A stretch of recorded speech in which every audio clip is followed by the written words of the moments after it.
میں آپ کو عجیب واقعہ سناؤں. میں جو بیٹھا ہوں نا آج یہاں پہ, میرے استاذ جن کا جامعۃ الرشید ہے, اتنا بڑا ادارہ بنایا جس سے اللہ اتنی خیر کے کام لے رہے ہیں, وہ استاذ کیسے آئے دین پر؟ ان کے جو والد تھے, ان کے والد کو کسی غلط کیس میں جیل ہو گئی.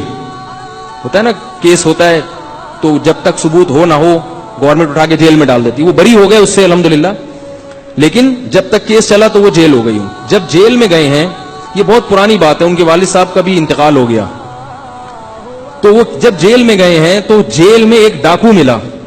وہ ڈاکو تبلیغی جماعت کے جو امیر تھے حضرت مولانا الیاس رحمۃ اللہ علیہ, ان کی صحبت اٹھائی ہوئی تھی اس ڈاکو نے. اب پتہ نہیں وہ صحیح ڈکیتی میں پکڑا گیا تھا یا غلط الزام تھا, واللہ عالم, لیکن وہ کچھ نہ کچھ ان کے پاس اٹھنا بیٹھنا تھا. تو اس نے جیل میں موقع غنیمت سمجھ کے میرے جو استاذ ہیں ان کے والد کو تبلیغ کرنا شروع کر دی. جیل میں تو کوئی بھی کام نہیں ہوتا نا, تبلیغ والے تو کوئی کام بھی ہو تو نہیں چھوڑتے آپ کو. اور جب آپ فارغ بیٹھے ہوئے ہوں, وہ کہتے ہیں یہ تو بڑا ٹائٹ شکار ہے, یہ بھی کچھ بھی نہیں کر رہا, ابھی اس کو پکڑو. وہ دیکھتے ہیں بھائی کون بندہ ایسا جو مکھیاں مار رہا ہے بیٹھ کے, یہ اس کو تو پکڑو نا, اس کو کیوں چھوڑے بھائی. تو وہ جیل میں ڈاکو بیٹھا تھا, اس نے کہا یہاں تو کوئی بھی کام نہیں ہے تو کیوں نہ اس پہ محنت کرو. یہ جو آیا بندہ ہمارا, محنت شروع کر دی. اتنا سمجھایا, اتنی محنت کی, وہ مان کے نہیں دے رہے تھے. تو ان کو سمجھایا اچھا تم جب رہا ہو نا تو جا کے ایک دفعہ حضرت مولانا کی خدمت میں بیٹھ جانا, تھوڑا سا کام سیکھ لینا. اللہ نے کیسا رخ بدلا ہے. وہ نکلے اور حضرت کی خدمت میں گئے, تبلیغ میں وقت لگایا, پھر وقت لگایا, پوری زندگی تبدیل ہو گئی. اللہ نے اولاد بہت دی ان کو, 9 تو صرف بیٹے ہوئے ہیں ان کے. سب بیٹوں کو پھر حافظ بنایا, علم میں لگایا. تو ان کے جو دوسرے نمبر والے بیٹے تھے نا, انہوں نے علم میں اتنی ترقی کی کہ وہ پورے پاکستان میں وفاق المدارس میں ٹاپ کیا انہوں نے.